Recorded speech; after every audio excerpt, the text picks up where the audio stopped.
Spinster here. Welcome to my channel where we cut and sew and see what happens. Thank you very much for being here.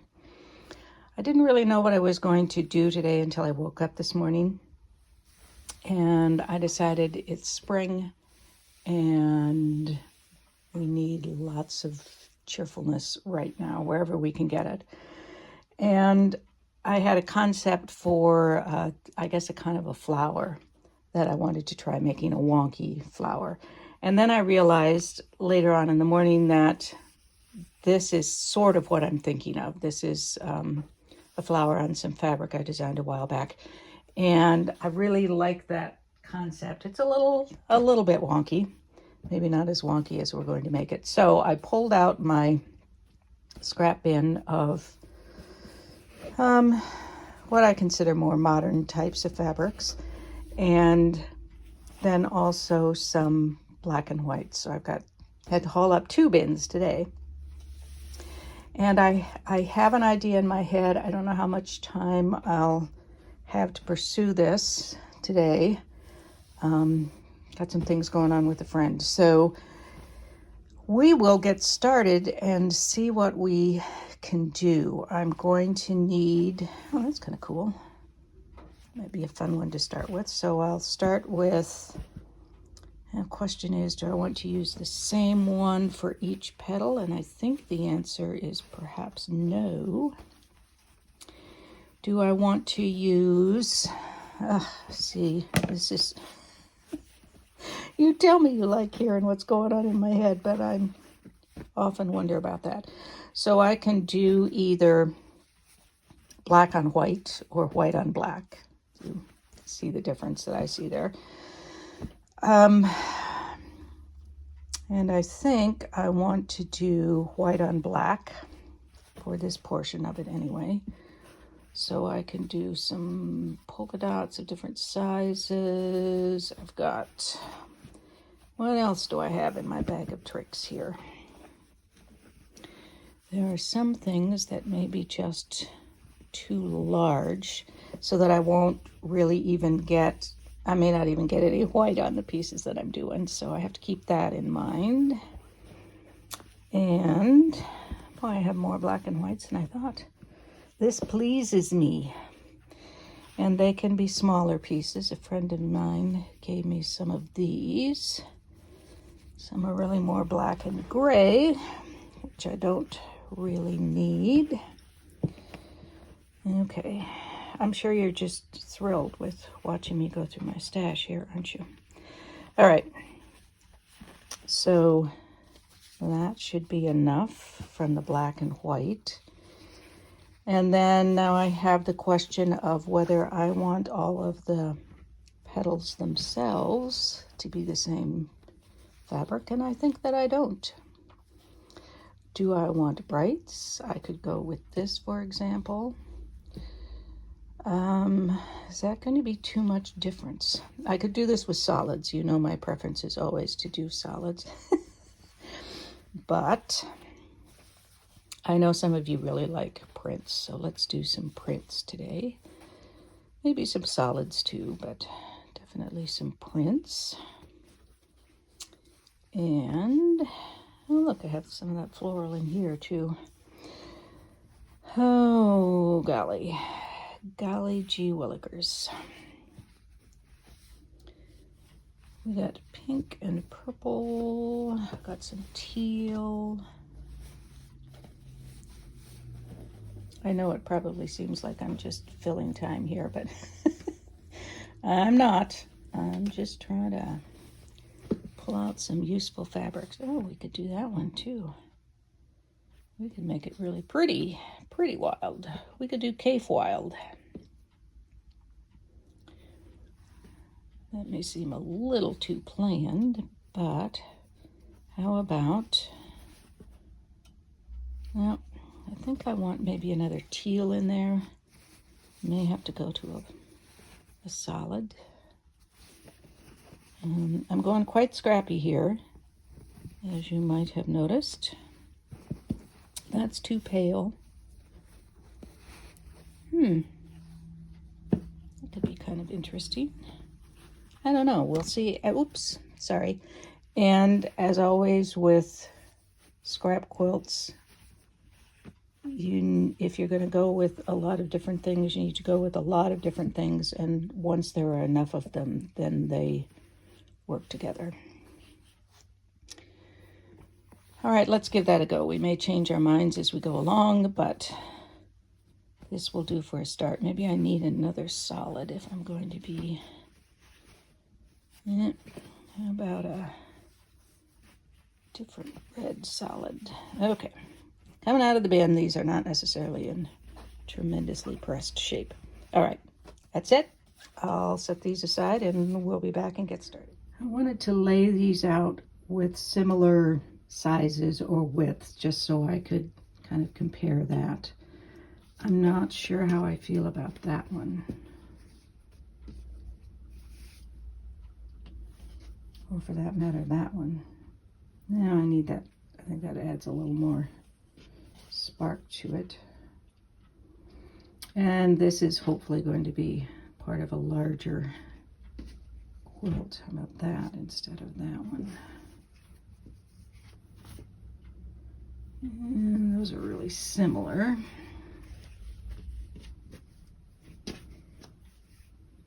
I'm trying to get these down to equal widths visually. I think, depending on the order, and they're not going to be right butted up against each other either. So we'll try it. We may end up not liking some of them, but it's not going to be a crisis situation if we don't. So the first thing I'm going to do, and some of those strips may be too narrow in the end, we shall see. So these are going to be the center of the petals. So let's start with, say, this polka dot. And I'm going to cut just a random sort of piece from it. And I want the whole thing to end up being vaguely petal shaped so you can recognize that it's a petal. And then I'm going to surround that with one of these, which means they're going to get cut up and they may not. No, I think this will work. So then I will cut the sides, add those on, put some on the top. I don't think I need to do anything at the bottom of them. And then they will also have some white to separate them. So this is all part of the petal. And then there will be some white around them, but we won't do that until we get some petals made. So I'm going to stitch this together and hopefully we'll have enough for the top of it as well. So I'm just going to stitch that, and well, we're going to have precious little. I do have more of this though. So one of the things we're learning is how much we're going to need of these things, right? All right, so I'm going to go ahead and make this petal so you see where I'm headed with that. Here is our first petal in the making. May not end up being this size or this shape. I may want it narrower down here. I may want to cut that off a bit, but for now, it's fine. We can make those decisions after we make a couple more at least. So let's go ahead and make one with, say, this in the center. I'm choosing one that has a little more white in it because I want it to contrast better with this. The more black pieces are not as good a contrast as this that has a little bit more white in it. Or maybe that's my imagination. I don't know, but that's what I'm going with.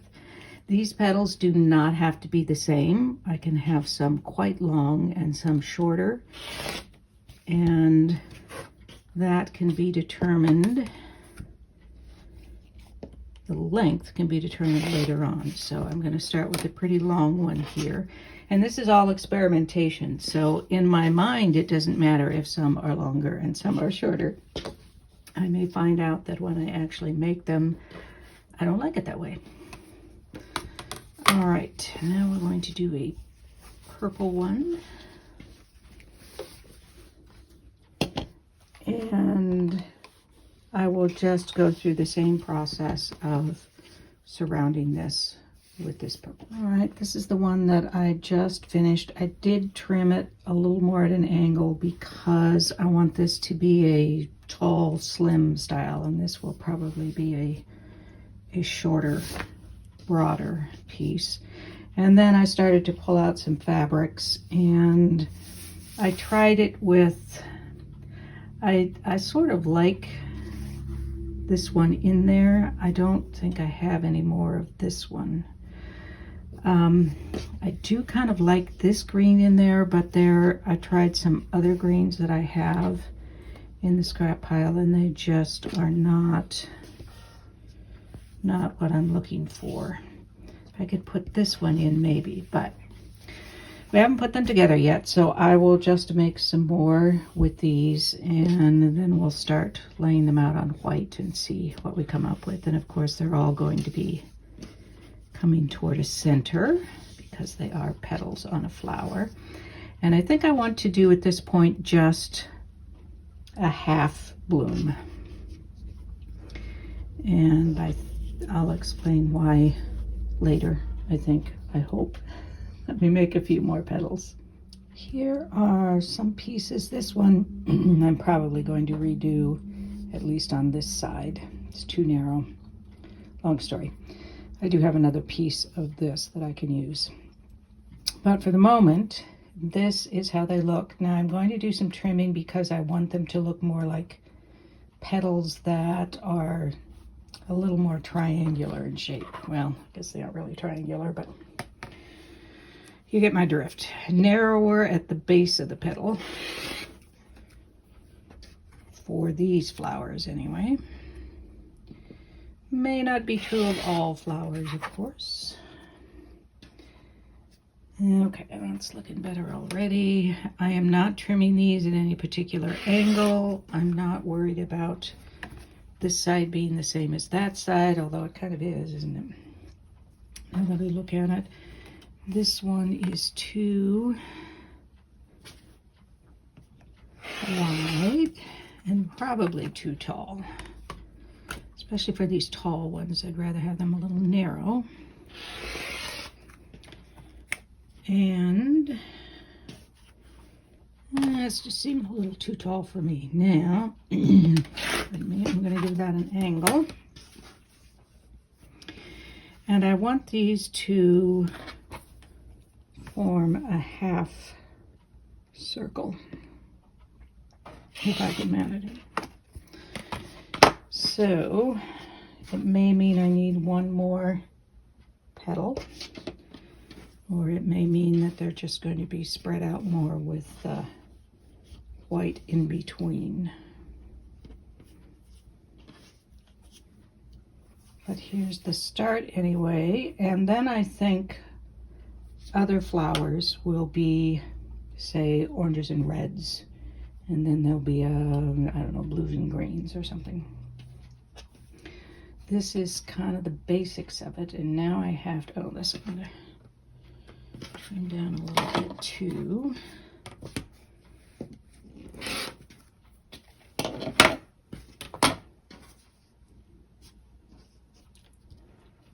So, yeah, this one definitely needs, I need to fix that. But the next step then is going to be starting to put some white in between them. Now we're getting closer to a more flower-like, petal-like situation. When I am doing these, obviously these are plenty wide, but when I'm doing these triangles in between, I made sure I had pieces that were long enough for the longest pull this all down a bit, for the longest petals. So these could be short, but I needed this one to be long, both of these to be long for those longer petals. And once I have those figured out, then I can decide I need to put, say, a piece of white here, and then I'll need one there, and I can sort of piece that together, work that out as I go. So it's just filling in, basically. But this is the general idea of what I want, and then it will have a semicircle here for the petal, and I'm sure I don't have anything large enough. I'm not quite sure what this center will be yet. Maybe it will be a gold, maybe it will be black. Probably won't be white. Could be black, not sure yet. We have a ways to go before we get there. But I think you can kind of see where I'm headed anyway. This needs a piece here. And if I want this to be a half circle, then I'm gonna have to tighten up some of this inner space here. And that's probably getting closer. I could, I guess, always make it a larger circle, which would make it so that I had more space to work on that. Anyway, I need another strip here too, because I want some white here just to fill in for whatever I'm going to add to the bottom. I think I know what I have a plan for what I'm going to put at the bottom, but that may be a next week thing. So now I'm going to start adding on some white strips at the top. And then, because if I add another strip here, I could then do that piece, but then I'd have to sort of do a wonky thing here. So I want to bring this piece out to meet about here. And then the same here, and so on, so that I've got a more regular shape going around, and then I will have to fill in with triangles or whatever to fill it out into a rectangle or a square or whatever I'm going to use. So next I'm just going to do some filler work here. I am proceeding to work with this, but I wanted to show you how I decided I was going to cut these triangles in the shape I wanted them in order to start putting all this together. Now, there may be a better way to do it. You may like to do it a different way, but this is what I have come up with so far. So I have recreated it here. I've already cut it, but I put the pieces back together again. So I decided I wanted it to be like this. And I could have marked along here and then just cut a 1/4 inch from there, but I didn't want all those marks on there. So what I decided to do was just to line up the 1/4 inch along the edge of this piece, which is put together, then pull that piece out and cut it. And actually, before I cut it, I made a mark across from this seam line so that I would know where to place that then when I put those pieces together. So that gives me a 1/4 inch seam allowance. That results in this piece being the size that I had visually put together. Now this is going to be a 1/4 inch smaller, but I knew that going in, and it will help to pull things together, which will mean that I'll be adding some white down here. But that's actually better than having it be more than 180 degree angle here, because I want this to end up as a semicircle. So I'm going to go around and do that, and then I will be trimming these so that I'll be able to put filler pieces in here to make this a rectangular shape. So this is what I have put together so far. I've been trying to watch the angles here so that I end up with 180 degrees here, even if I've got part of that is just a white padding piece. I don't have a problem with that. And now I need to be able to put this into a rectangle. So over here, it won't really be much of a problem. I can cut it here, and then I'll be able to also cut across here. So I'm going to have to fill in here, and this piece probably won't do it, but in fact, obviously it won't do it. But that can be like a triangular piece over here, or I could even do another piece off there. I'm not worried about having perfect half square triangles in the corner or any of that stuff. I'm just putting these together in an improv fashion. So I'm going to go ahead and trim this up, get this finished up, and then I'll come back and we'll talk about what I think I'm going to do here. Trim that up a little bit too.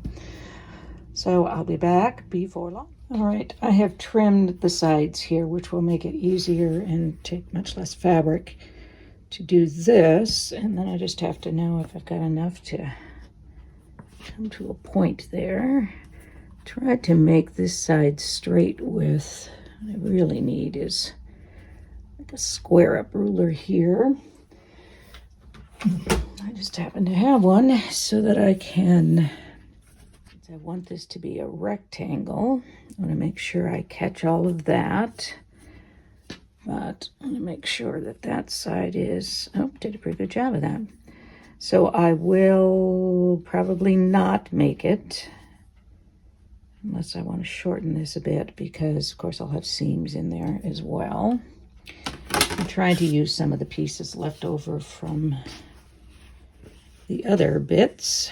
So this should definitely be able to do it. Whoops, beg your pardon. I am just knocking things around here. So I'll trim off a little down here and we'll be fine. Remember, this is not precision piecing, this is improv. Okay, so what I'm going to do is release this seam a little bit, stitch this on, stitch that on. You know, maybe I could do it this way. It would be easier, wouldn't it? I'd have more down here to work with. And then I'll trim up that corner a little bit down here. I want to take off, and we'll be finished with this. This seems to me that it has taken me a long time to get to this point, but here we are at this point. Rather than release this seam and then insert that, I just did a triangle over the top, and that was fine. Next week, I'm hoping that I can do the other half of this that's in my brain. Not sure, of course, how that's going to turn out, but I'm pretty happy with this. It's a little different than I thought it would be, but I still like it. And that's what experimentation is for. That's what this channel is all about. So thanks again so much for being here, and I hope to see you next week when we figure out something else with this. And in the meantime, be well, be safe, be happy, be quilting. Peace out.